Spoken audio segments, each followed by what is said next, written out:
जय न निकले मुंह से तो ये अच्छी बात नहीं है। आप अपने मंगल कल्याण के लिए जय करते हैं भगवान श्री राम जी की। कौन यहाँ ऐसा व्यक्ति खड़ा है जो ये सोचता हो कि मेरा कल्याण ना हो, साथ वाले का हो जाए, वो जय बोले तो बोले, मैं नहीं बोलूंगा। ऐसी घटिया सोच न रखो। कुछ मांगते नहीं है आपके, कुछ नहीं मांगा कभी आप से। कभी ये अपील की कि आप रामलीला देखने आए हो, जो कटवाना चाहे, जो दान देना चाहे हमें दे के जाए, कभी नहीं कहा। पिछले 50 साल गुजर गए। केवल मात्र ये आशा रखते हैं कि आप यहाँ पर आते हैं तो जहाँ जरूरत पड़ती है हनुमान जी की जय बुलवाते हैं, राम जी की जय बुलवाते हैं, वो आप क्या करो, आप जयकार बोले करो। माइक वाला जरा ध्यान दे, इसके अंदर बैटरी कमजोर है आज। और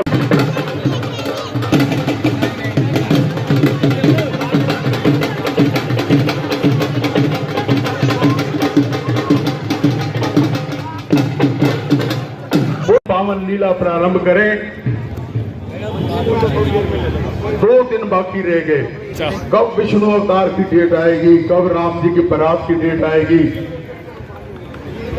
कब मैदान के अंदर युद्ध शुरू होंगे, कब लंकेश का दहन होगा। साल भर लोग सोचते रहते हैं। जब शुरू होता है तो एक एक दिन ऐसे चला गया, पता नहीं चला। जैसे कल इस मैदान से शुरू की थी, कल इसी मैदान में आप सभी ने बड़े प्रेम पूर्वक इस लीला को देखा।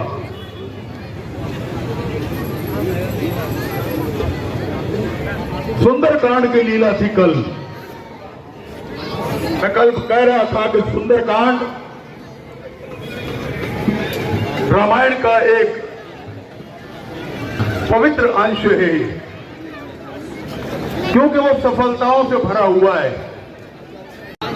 किस तरीके से आगे सफलता की प्राप्ति हो, किस तरीके से मां जानकी रावण की कैद से निकल करके हमारे बीच में वापस लौट आए। कहते हैं हनुमान जी ने जब वापस आए, भगवान श्री राम जी ने उनसे हाल पूछा, कहो हनुमंत लाल, लंका में जाकर के क्या क्या किया। हनुमान जी हैरान हो गए, मैंने क्या किया? जो कुछ किया प्रभु आपने किया, आपकी कृपा से हुआ। हनुमान जी बड़े अचंभित होते हैं, क्योंकि राम काज करिए को आतुर, सदैव प्रभु का कार्य करने के लिए हनुमान जी महाराज हर वक्त तैयार रहते हैं। ना का शब्द उनके मुंह में कभी नहीं आया, नहीं महाराज ये मैं काम नहीं करूंगा, मैं थक गया हूं, मेरे से चला नहीं जाता है, ये नहीं। जब भी जो कुछ का हर वक्त हाथ मांडे। रावण के ऐश्वर्य को उसने थूका भी नहीं है। तिनके की ओट में उसने रावण के साथ संवाद किया है। भगवान श्री राम को भी भाव विहल होना पड़ा। कैसे दिन देखने पड़े हैं जानकी जी को, कैसे दिन हमें देखने पड़ रहे हो जानकी के बगैर। आज यहाँ पर सलाह मशवरा होता है, आगे आप क्या करना चाहिए, क्या योजना अपनाई जाए, इस विषय में सारी विचारधारा भगवान श्री राम जी के साथ मिलकर के विचारधारा करते हैं। आज सारी लंका के वासी त्राही त्राही किए हुए हैं और मन ही मन लंका के लोग लंकेश को बुरा भला कह रहे हैं, गालियां दे रहे हैं। मां पाप किया है तुमने, तुम्हारे कारण हमारे छोटे छोटे बच्चे, हमारे परिवार के घर बार सब कुछ लूट गया। तुम्हारा क्या गया लंकेश? दिल में बड़ा क्रोध है, बहुत गुस्सा है। कहते कि राजा की जब प्रजा बिगड़ जाए ना, कौन आया, क्या हुआ, कब आया, लेकिन अब हमें बड़ी सावधानी से काम लेना होगा। जब किसी दूत ने बताया कि वो वानर पहले विभीषण जी के घर गया, रावण को बहुत क्रोध आया, खाता हमारा है, गाता उधर का है, इसलिए जहां का खाइए वहीं का गाइए। उस क्रोध के मारे विभीषण के पास जाते हैं लंकेश,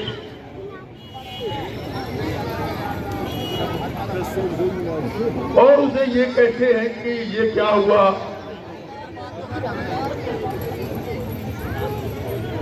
छोटा सा एक वानर आया, तुमने अपने घर के अंदर उसको घुसा लिया, उससे वार्तालाप किए, गांव की सारी स्थिति के बारे में अवगत करा दिया, अशोक वाटिका तक वो उसको सारी लंका को धूल धूसरित करके चला गया। तुम आस्तीन के सांप हो, हमारे भाई नहीं हो, हम करके भी शत्रु के गीत गाते हो, निकल जाओ मेरे इस राज्य के अंदर, इस राज्य के अंदर तुम्हें रहने का अधिकार नहीं है। बहुत क्रोध के साथ कहते हैं, रावण ने लात मार करके उसे निकाल दिया, और वो बेचारा रोता बिलखता कहां गया, वो सीधा श्री राम जी की शरण में आया। वानरों ने उसे पकड़ लिया।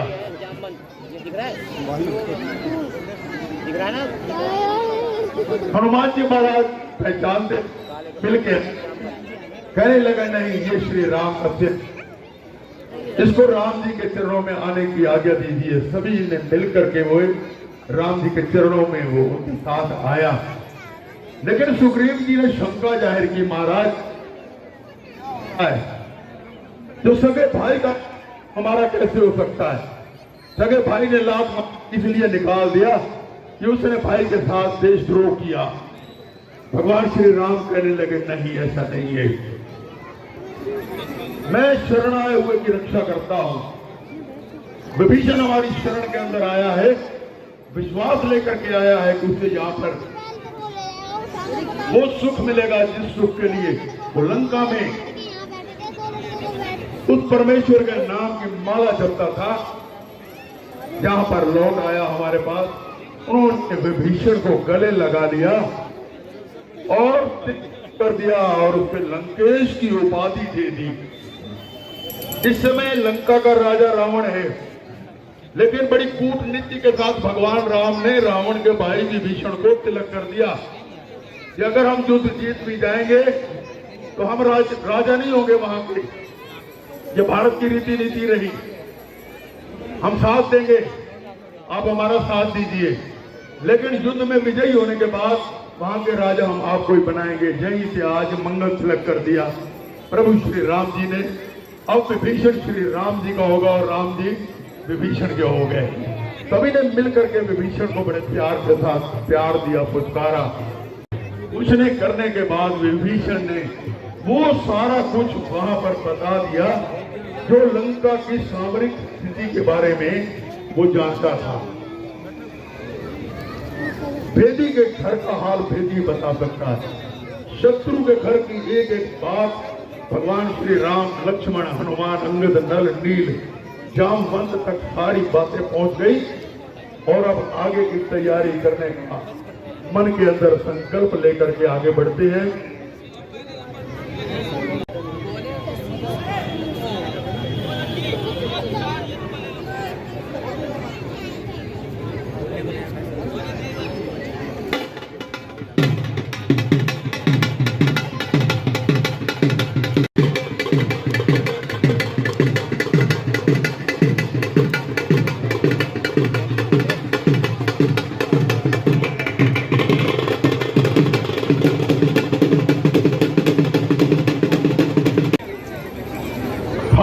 करके कुंभकर्ण 6 महीने की गहरी नींद में सोएगा और उठते वक्त फिर से उसको पीने को दारू मिलेगी, वो अपना नशा पूरा करेगा। झूम बराबर झूम शराबी ये गीत कल जहां गाए जाएंगे, क्योंकि हम कुंभकर्ण के दरबार में खड़े होंगे। कई बार तो कुंभकर्ण हमें भी अपनी बोतल जो है वो हमारी चुल्लू में डाल देता है और आप भी उसे चरनामत समझ करके घूंट ले लेते हैं। नशा तो नशा है, नशा नाश की निशानी होती है। कल यहाँ पर कुंभकर्ण का सीन बहुत ही बेहतरीन सीन की तैयारी हो रही है। आज कई पत्रकारों ने भी कहा कि जब कुंभकर्ण की लीला हो हमें जरूर बुलाया करो। बहुत आनंद होगा कल। के समुद्र पार करने के लिए भगवान श्री राम, लक्ष्मण, हनुमान जी, अंगद, नल, नील, जामवंत, विभीषण जी सभी यहाँ पहुंचते हैं, पत्थर इकट्ठे करते हैं पुल बनाने के लिए और पुल बनाया जाता है, तैयारी होती है। एक जगह तो ये भी आया है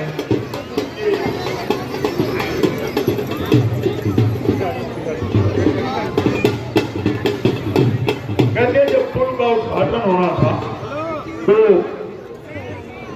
भगवान श्री राम जी ने कहा किसी विद्वान ब्राह्मण को बुलाया जाए। तो उस समय लंकेश से बढ़कर विद्वान कौन था? 4 वेदों का प्रकांड पंडित कहते हैं उसने आकर के भगवान श्री राम जी के शिवलिंग की यहाँ पर पूजा करवाई थी। जहाँ भगवान श्री राम आरती की थाली सजा करके सारे पत्थर बांधों ने इकट्ठे किए और वो बैठे भगवान शिव की पूजा करने के लिए। शिव हमारे आगे बच्चे बैठे, जहाँ शिव है वहां तक तो ठीक है। जहाँ शिव का अनादर है, निरादर है, वहां सिर्फ शिव नहीं होगा, शव होगा। सिर्फ शव होगा। फैसला आपके हाथ में है, आप शव को प्यार करेंगे या शिव को प्यार करेंगे।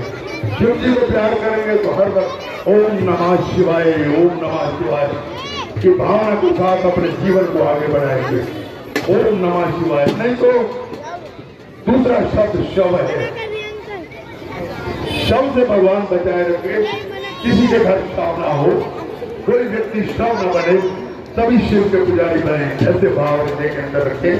इधर भगवान श्री राम जी ने भी सारी अपने टीम के साथ, पूरी सेना के साथ ओम नमः शिवाय, ओम नमः शिवाय, नमामि शमीशान निर्वाण रूपम विभुम व्यापकम ब्रह्म वेद स्वरूपम निजम निर्गुणम निर्विकल्पम नरेयम चिदाकाश माकाश वासम भजेयम। ऐसा पवित्र श्री शिव जी का रुद्राष्टक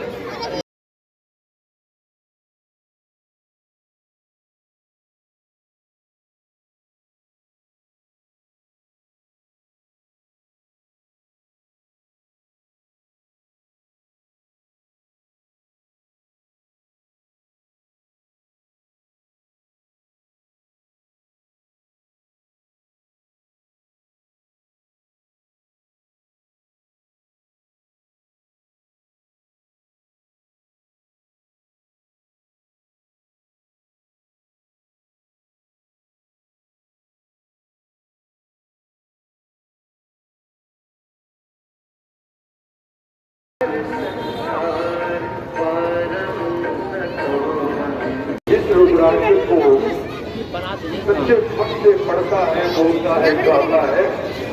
कहते हैं कि काम शंभु प्रसिद्ध, भगवान शिव उसके ऊपर निश्चित रूप से प्रसन्न हो जाते हैं। बड़ा सरलता है ये मंत्र, कोई लंबी जोड़ी बात नहीं है। समुद्र को बताते वक्त ये रुद्राक्षक पाठ किया, पढ़ा और उसके बाद लंका की धरती पर उन्होंने पहला कदम रखा। फिर वहां बैठ करके शत्रु के साथ किस तरीके से युद्ध चलाया जाएगा, किस तरीके से युद्ध की नीति पर अमल किया जाएगा, ये सारा आगे का आपके सामने कार्यक्रम आने वाला है। सभी वानर उठे, सारे सैनिक तैयार हो गए इस समुद्र को पार करने के लिए। कहते राम जी ने जो वानरों ने पत्थर के ऊपर राम लिखा, कहने लगे पत्थर को महाराज कैसा जा रहा है, कैसे हो रहा है, आपकी कृपा से हो रहा है प्रभु। भगवान राम ने एक पत्थर उठाया, समुद्र में डाला, टूट गया। तो हनुमान जी ने कहा महाराज हम नाम लिखते हैं, आपको पत्थर तैर जाता है और आपने पत्थर उठाकर डाला, टूट गया। सारे वानर राम क्या मानते रहने लगे, भाई ऐसा नहीं है, राम जी जिसको अपने हाथों से परे फेंक देते हैं वो डूब जाता है। जो राम जी के गले मिलते हैं, राम जी के साथ रहते हैं, राम जी की शरण में रहते हैं, वो कभी नहीं डूबते, वो सदैव तैरते रहते हैं। जीवन उनका कर जाता है, खुशियों से भर जाता है। ऐसा भाव जहाँ आपस में विचार विमर्श में हुआ। काफी ये भगवान राम पत्थरों को वो डालते हैं तो पत्थर तैरने लग जाते हैं। कहने लगे मैं भी कर सकता हूँ। अरे रावण कैसे करेगा? कहने लगे लाओ पत्थर लाओ। समुद्र के किनारे गए, जाकर उसने भी एक पत्थर फेंका। मंत्रोत्री ने कहा क्या कर रहे हो आप? क्या काम कर रहे हो? समुद्र को पार करने के लिए आगे बढ़ रहे हैं भगवान श्री राम, लक्ष्मण, अंगद, हनुमान जी, नल, नील, जामवंत और विभीषण जी। लंकेश बना दिया विभीषण को, समुद्र बनाया, पार किया। राम सेतु इसका नाम है। इस समुद्र का कई लोग शंका करते हैं नकली है, वहां कुछ नहीं है, लेकिन जो लोग जाते हैं आकर बताते हैं कि आज ही ऊपर तक पत्थरों पर राम राम लिखा हुआ है। बिना किसी कारीगरी के पत्थर के साथ पत्थर जोड़ते गए हैं। लालदेव बहुत बड़े इंजीनियर थे भगवान श्री राम जी की सेना में, तो पत्थर के साथ पत्थर जोड़ते गए और समुद्र सेतु बन गया। सहज रूप में भगवान श्री राम की सारी सेना समुद्र पार करके लंका की धरती पर आज भगवान श्री राम ने पहला कदम रखा। यही बैठकर आगे की सारी सामरिक नीति युद्ध का सारे का सारा जो कार्यक्रम किस तरीके से युद्ध लड़ा जाएगा, किस समय कौन लड़ने के लिए जाएगा, कौन कौन से हथियार इस्तेमाल किए जाएंगे, अपने देश की एक चीज को भी हम उनको नहीं देंगे, लेकिन उनके देश की धरती को, उनके देश की जनता को अपने ऊपर हावी नहीं होने देंगे। ऐसा संकल्प हमारे देश की नीति के अंदर निपुण नीति मानी जाती है। सलाह बात करते हैं। भगवान श्री राम ने तो विभीषण ने सलाह दी, हे प्रभु एक बार रावण को अपनी शक्ति भी दिखा दी जाए और उसकी शक्ति का भी पता लगना चाहिए। कैसे पता लगेगा? अंगद को भेजा जाए, प्रभु से आज्ञा मांग करके। भगवान श्री राम ने कहा आपसे मांग नहीं करना है, जाओ रावण की शक्ति का केंद्र बिंदु बन करके जाओ और रावण के सामने जाकर के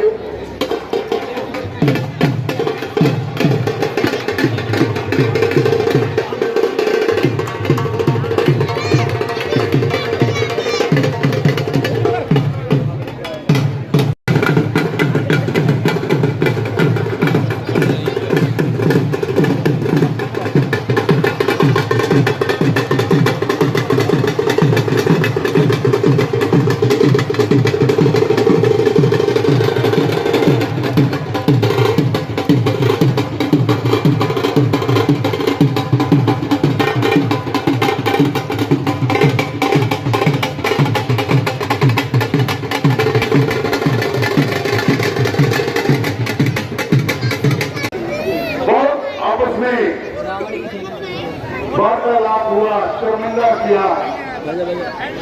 तुम्हारे पिता का जिसने वध कर दिया उसके साथ मिल करके तुम आज उसके सैनिक सेना के सैनिक बने हो। अंगद ने कहा कि राजा रावण अपने ताकत से भारी है, अपने जितने तेरे महाबली बैठे हैं, मैं यहाँ पर अपना पांव रखता हूँ, किसी में जरूरत है हिम्मत है तो अपना बाहुबल आजमा सकता है। मेरे पांव को हिला करके कोई दिखाए तो मैं मान जाऊंगा तुम्हारी सेना के अंदर कितनी शक्ति है। छोड़ दो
आयरन पेड़ का फेविकोल बहुत मजबूत लगा हुआ है, हिल नहीं सकता पैर।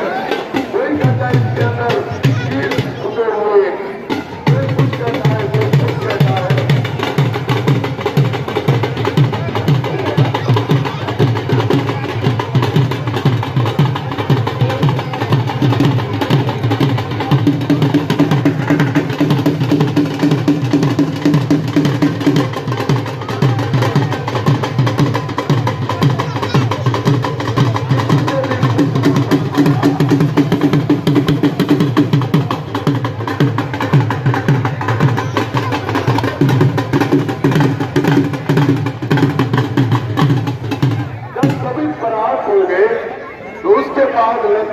रावण को गुस्सा आया, मेरे दरबार के सभी महाबली गए और मुझे शर्मिंदा होना पड़ा।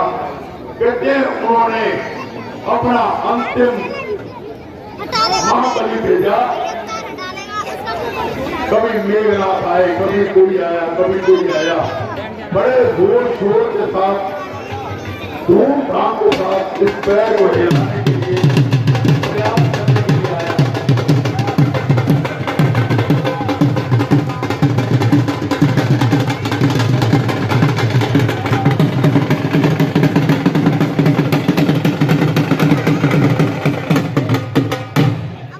लंकेश स्वयं आया।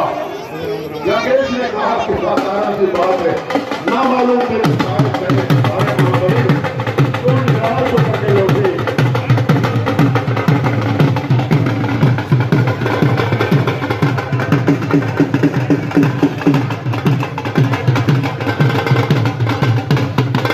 जैसे ही आकर के पांव को करने लगे, बेशरम निर्लज्ज जानकी जी को चुरा कर लाने वाले चोर, तुझे शर्म आनी चाहिए। पांव छूने हैं तो भगवान श्री राम के छू, जो तेरे जीवन का सुधार कर देंगे, तेरे जीवन को देवलोक तक तेरे को सुख शांति की प्राप्ति करा देंगे।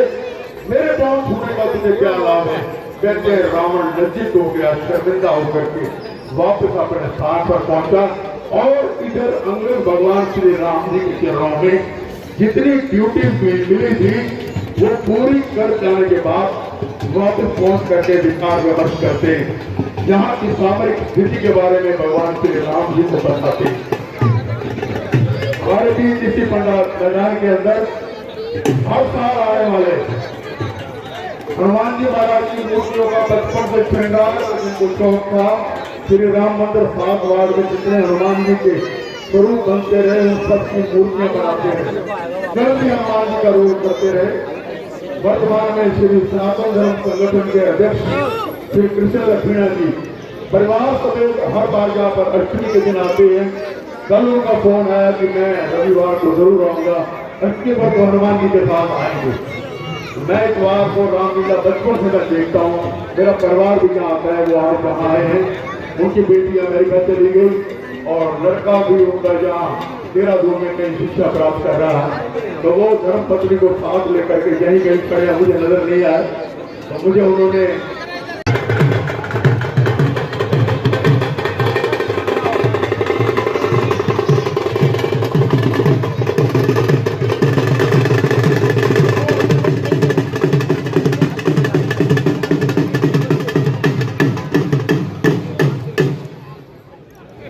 इधर वापस लौटे अंगद लंका की सुप्रीम पावर के सामने जिस तरीके से उन्होंने रामादास की शक्ति का प्रदर्शन किया वो वास्तव में बहुत सराहनीय रहा। भगवान श्री राम ने गले से लगा लिया, बहुत अच्छा रोल अदा किया। सारी बातचीत उन्होंने आकर के बताई, कितने सैनिक हैं सामने कर रहे हैं, सारे कुंभकर्ण के भाई हैं, भारत हम आसानी से युद्ध को जीत लेंगे। लेकिन विभीषण ने कहा कि हमें शत्रु कितना भी कमजोर नजर आता हो, शत्रु की ताकत को कभी कमजोर मत समझो। तो हरा नहीं पाया, उसके पांव को गिरा तक नहीं पाया। हम युद्ध निश्चित रहे, किसी हालत में सीता जी को हम वापस नहीं देंगे, हम राम के साथ महासंग्राम करेंगे। कहते हैं राम जी के नाम के आगे कोई श्री शब्द लगा लेता तो कैचों को मौत के घाट हुआ देखा था रावण अपनी चंद्र हाथ की तलवार के साथ कि अब बाकायदा जंग है, जंग का हम ऐलान कर और स्थिति से हम वाकिफ हो गए हैं। और जंग ऐलान भगवान श्री राम ने कर दिया, लेकिन अपने सैनिकों को उन्होंने हिदायत दी। सैनिकों को ये कहा बिल्कुल गरीब लोगों को, गरीब लोगों को, आम जनता को अस्पतालों पर, विद्यालयों पर कोई नुकसान नहीं पहुंचाया जाएगा। किसी मरीज को, किसी गरीब को हमारे कारण युद्ध के अंदर चोट लगने लगेगी। इतने दयालु, इतने कृपालु भगवान श्री राम ने अपने सभी सैनिकों को जागरूक करके ये संदेश दिया और ऐलान कर दिया कि आज ये जंग ऐलान है, आर पार की लड़ाई है, जोरदार ढोल बजाइए, 2 दिन ढोल गर्म करके आया करो।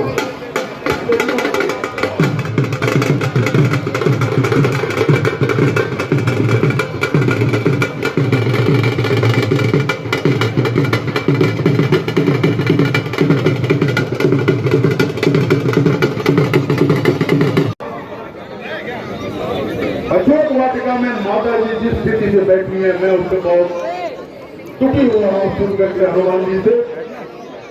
रावण दोस्ती करने का मजा उठाने के लिए मुझे आज्ञा दो। मैं युद्ध के अंदर रावण के सारी सेना को तार-तार कर दूंगा।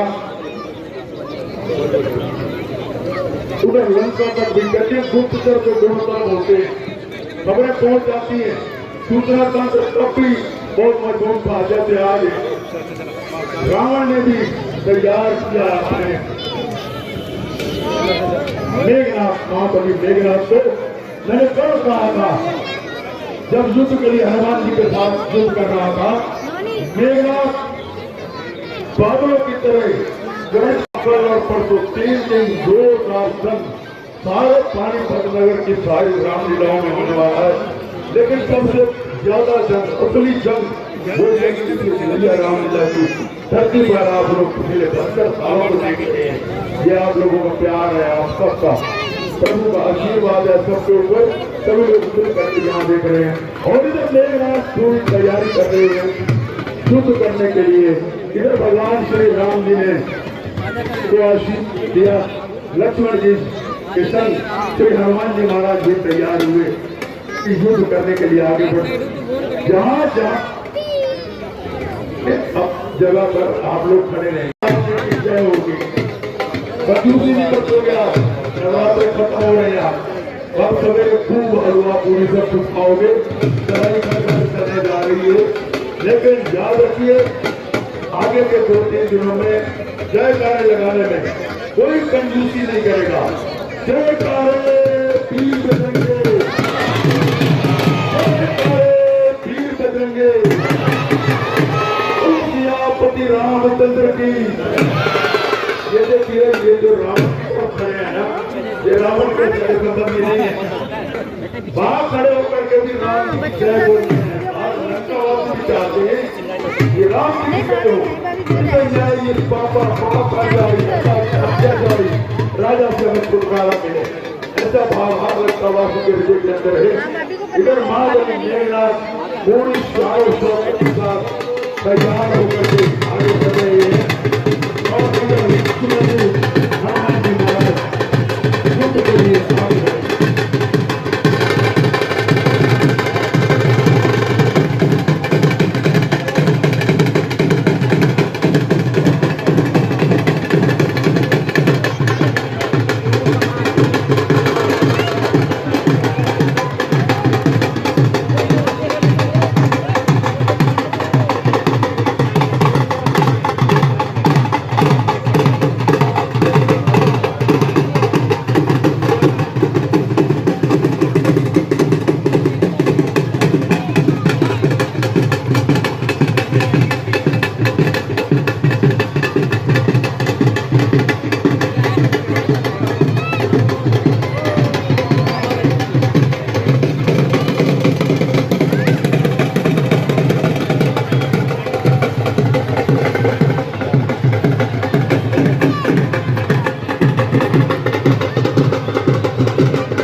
कल इसी मैदान के अंदर मेघनाथ का महासंग्राम और उसके बाद देशी विदेशी दारू का दौर, नवरात्रे खत्म हो गए, कल खत्म हो जाएंगे दुर्गाष्टमी के बाद।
पर्ची लेकर के आया। मेघनाथ ने पर्ची का वार प्रारंभ किया। लक्ष्मण जी पर पर्ची के लिए योजनाबद्ध तरीके से आया, योजना बना करके आया।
बचाव करने के लिए हनुमान जी ने बहुत जोर लगा दिया। इस बीच महाबली में नारायण नारायण भजमन नारायण नारायण नारायण ये धुन लगाते हुए नारद जी हनुमान जी की ओर बढ़ते हैं। भजमन नारायण नारायण नारायण नारायण की धुन लगाते हुए हनुमान जी की तरफ बढ़ते हैं। और भगवान का पवित्र नाम जहाँ संकीर्तन होता है, जहाँ प्रभु का नाम लिया जाता है, कहते हैं हनुमान जी उसी मस्ती में खो जाते हैं। हनुमान जी अपनी मस्ती में खो गए, युद्ध भूल गया, लक्ष्मण जी भूल गए। और ये योजना मेघनाथ के सिरे चढ़ी और लगता है कि इस योजना में वो कामयाब होने वाला है। नारद जी हनुमान जी को साथ लेकर के नारायण नारायण जपते हुए युद्ध के मैदान से पार ले गए। और अब लक्ष्मण जी अकेले आमने सामने इस पर्ची के वार को बर्दाश्त करने के लिए मेघनाथ का सामना कर रहे हैं।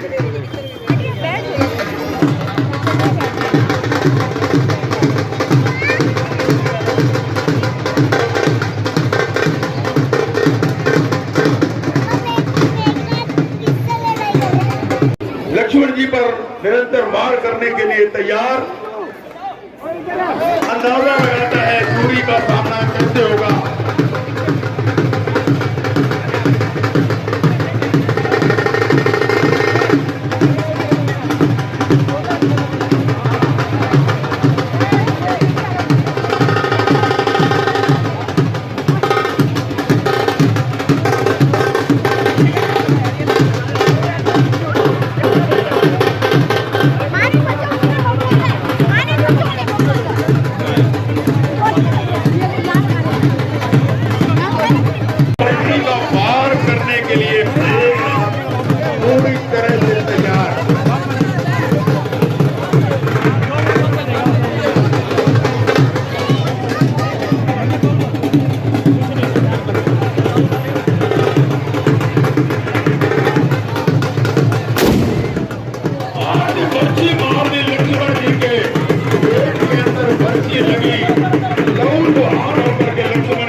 देखा कि जहां लक्ष्मण धरती पर धड़ाम गिरे हैं, मेघनाथ ने लक्ष्मण जी को शेष का अवतार, सारी धरती का भार जिनके शीश पर है, उन्हें उठा करके लंका ले जाने का प्रयास किया, लेकिन हिला भी नहीं पाया शेषनाग के अवतार लक्ष्मण जी को। मेघनाथ वापस लौट गया। इधर हनुमान जी पहुंचे श्री राम जी के पास, जाकर बताया महाराज तो अनर्थ हुआ है, बहुत बुरा हुआ है।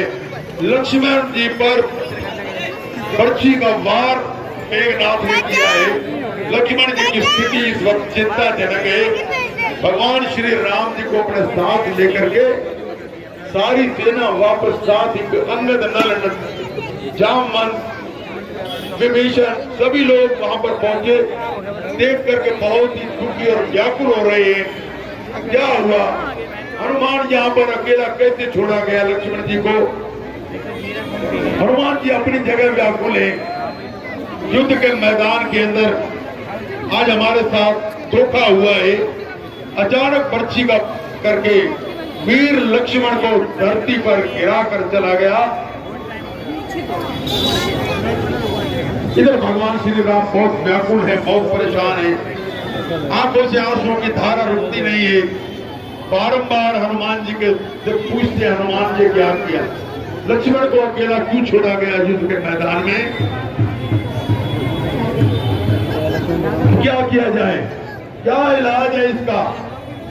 कहते हैं उस वक्त विभीषण ने राय दी कि लंका के अंदर एक सुखैन नाम का वैद्य है, वो वैद्य ही लक्ष्मण जी के प्राणों की रक्षा कर सकता है।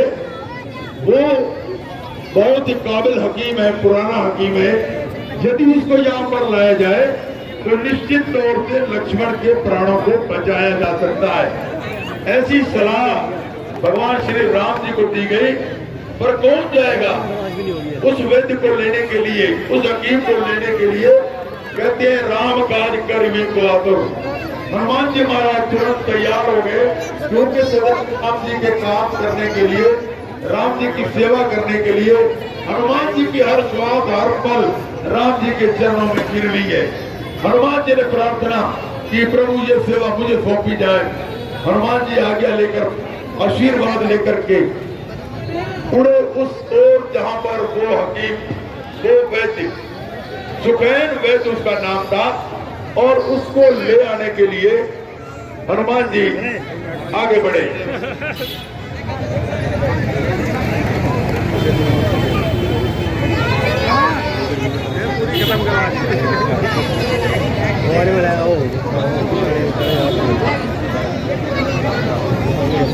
लेकर के वह सुखैन को लाने के लिए जाते हैं।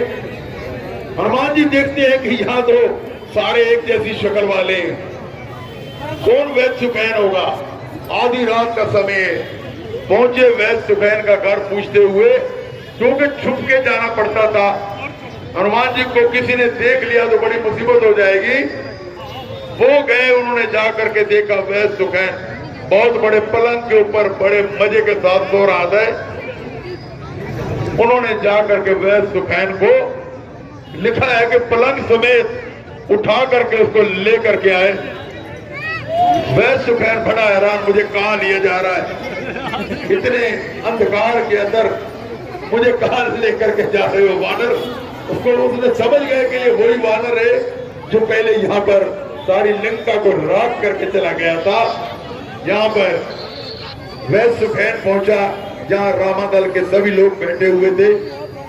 तो उसने कहा कि महाराज ये आपका भाई, आप मेरे राजा के शत्रु हैं, मैं उनको अन्न जल खाता हूं, मैं कैसे आपके भाई की रक्षा कर सकता हूं? मैं नहीं बचा सकता, मैं इसके इलाज बिल्कुल नहीं करूंगा, क्योंकि आप शत्रु पक्ष के हैं, हमारे देश के शत्रु हैं आप। उन्होंने कहा मैं बहुत खुश हूं। भगवान राम ने कहा तुमने सही निर्णय लिया है, जहां का खा रहे हो वहीं का गा रहे हो, बहुत अच्छी बात है। लेकिन एक बात और है, वैद्य का एक धर्म है, डॉक्टर का एक धर्म है, उसका धर्म एकमात्र यही है कि रोगी के प्राणों की रक्षा करना। वो किसी जाति का हो, किसी देश का हो, किसी समुदाय का हो, रोगी उसके प्राणों की रक्षा करना हर डॉक्टर का कर्तव्य है। भगवान श्री राम जी ने जब ये युक्ति अपनाई, ये बात बताई, तो वैद्य पसीज गया, मन में भाव आ गया कि हाँ बिल्कुल इलाज करना चाहिए। वैद्य ने कहा कि यहाँ बड़ा पर्वत के ऊपर एक संजीवनी बूटी है, निशानी उसकी ये है कि वो जलती है और बुझती है। शर्त यह है कि सूर्योदय से पहले वो बूटी यदि यहाँ आ जाए और लक्ष्मण को उसकी दवा बना करके पिलाई जाए तो लक्ष्मण के प्राणों को बचाया जा सकता है। हनुमान जी ने आज्ञा ली प्रभु राम से। 1152 गाड़ी जिसकी भी खड़ी है, 1152 नंबर की, रास्ते में खड़ी है, रास्ता बंद हो रहा है, जाके गाड़ी संभालिए। आज्ञा ली, आशीर्वाद लिया प्रभु राम से, महाराज मुझे आज्ञा दो। वैद्य ने कहा हनुमान तुम जा तो रही हो लेकिन लंबा रास्ता है, रास्ते में और भी कई संकट हो सकते हैं, सूर्योदय से पहले इस बूटी का आना बहुत जरूरी है। बता दिया नहीं दिख रहा। हनुमान जी महाराज आज्ञा लेकर के आगे बढ़े।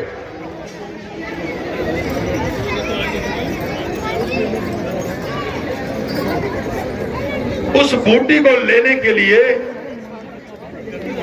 पर्वत पर गए, वहां पर जाकर के देखा कि बूटी टिमटिमा रही है, कभी आग जलती है कभी बुझती है। उन्होंने कहा कि एक आधी बूटी क्या ले जाने, पूरा पहाड़ी उठा करके ले चलते हैं, ना मालूम कितने दिन युद्ध मिलेगा, युद्ध चलेगा और ये बूटी हो सकता है फिर भी जरूरत पड़े किसी के लिए। पूरे का पूरा पहाड़ हनुमान जी ने उठाने का मन में संकल्प लिया और जाकर के उस पहाड़ को, जिसके ऊपर संजीवनी बूटी का पौधा लगा हुआ था, हनुमान जी महाराज को बड़ी खुशी हुई कि मैं बिल्कुल नजदीक पहुंच चुका हूं और सूर्योदय से पहले रामादल में वापस जाकर के लक्ष्मण के प्राणों को बचाने का पूरा हमारा संकल्प पूरा हो जाएगा।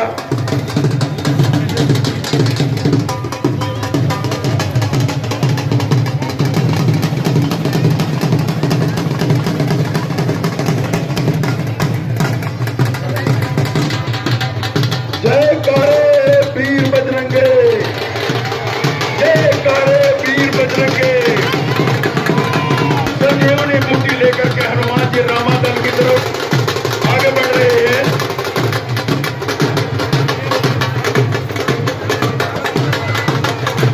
कहते हैं भरत जी ने अयोध्या में देखा कि कोई वानर आसमान की ओर उड़ता हुआ जा रहा है और बाण मारा तो वो धड़ाम संजीवनी सहित धरती पर आ गिरा। भरत जी ने आकर के पूछा तो बताया गया कि ऐसी स्थिति में, युद्ध की स्थिति के अंदर इस संजीवनी बूटी के लिया जा रहा है ताकि लक्ष्मण जी के प्राण बचाए जा सके। भरत जी बहुत ही रुदित हुए, मन बड़ा परेशान हुआ, दुखी हुए, कहने लगे मैं अपने बाण से आपको तुरंत वहां पर भेज सकता हूं। हनुमान जी ने कहा नहीं, मेरे पास प्रभु राम जी की शक्ति है, प्रभु राम जी की कृपा से ही मैं आसमान से उड़ करके इस तरीके ये संजीवनी लेकर के जा रहा हूं। लक्ष्मण जी को बचाने का संकल्प लेकर के सारा रामादल इस वक्त गमगीन है। इधर भगवान श्री राम विलाप कर रहे हैं, अयोध्या में क्या मुंह लेकर के मैं जाऊंगा। लोग कहेंगे, ताना मारेंगे कि धर्मपत्नी को ढूंढने के लिए सगे भाई को गंवा दिया। दुनिया में सब कुछ बार बार मिल सकता है लेकिन माँ जो है सगा भाई दोबारा नहीं मिल सकता। हे लक्ष्मण, मेरे भावों को समझो, आंखें खोलो और उठ करके मुझे वही उसी प्रेम से फिर से मेरे गले लगो जो सारा जीवन तुम मेरे साथ रहे हो। क्या अयोध्या के लोग ताने देंगे घरवाली के लिए, इसने अपने सगे भाई को जा करके वहां पर मरवा दिया। भाई से भाई जुदा हो गए लेकिन घरवाली को ढूंढते रहे। बहुत ऐसा विलाप करके आंखों की आंसुओं की धारा रुकती नहीं है। सभी वानर आकाश की ओर देख रहे हैं, हनुमान जी जल्दी पहुंच जाए, कहीं ये ना हो कि सूर्योदय हो जाए और हनुमान जी ना पहुंचे। इधर जब बूटी पहुंच गई, सभी वानरों में उत्कंठा हुई, मन के अंदर ये उल्लास होने लगा कि अभी वैद्य सुखैन इस दवाई को पूरी तरह से इन्होंने घोट करके पिलाई। पुराने हकीम हमाम दस्ते के अंदर दवाइयां घोट करके देते थे, तो घोट करके लक्ष्मण जी को पिलाए।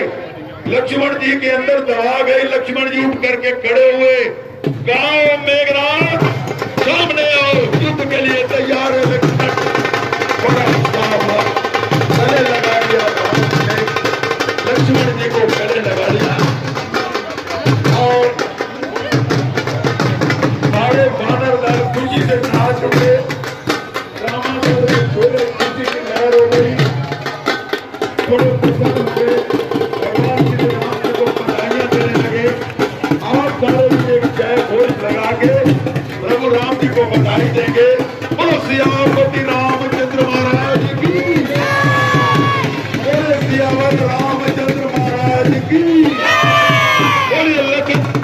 की। लक्ष्मण जी महाराज जी के प्राण सुरक्षित हो गए।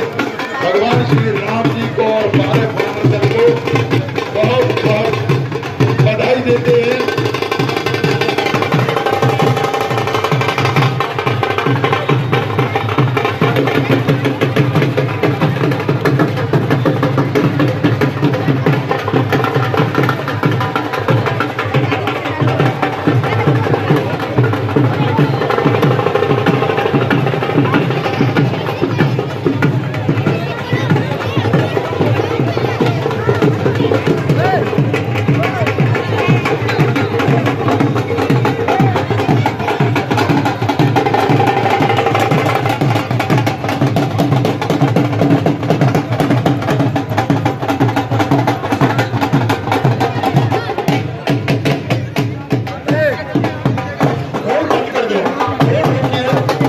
प्रारंभ होगी।